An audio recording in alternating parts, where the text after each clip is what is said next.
वैसे वैसे पढ़ना ठीक है पढ़ो भात का भात बोलिए बोलो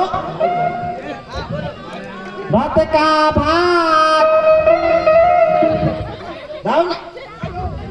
एक चेतन के फोत आई ना पढ़ो भात का भात भात दूनी दाल भातिया तरकारी भात चौका चोखा भात पचे पापड़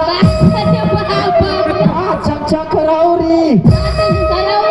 भात सते सब्जी भात अठे अचार भात नमन नमकीन भात दही दही आ ई सब खा के रात तोरा मौसी हिया रही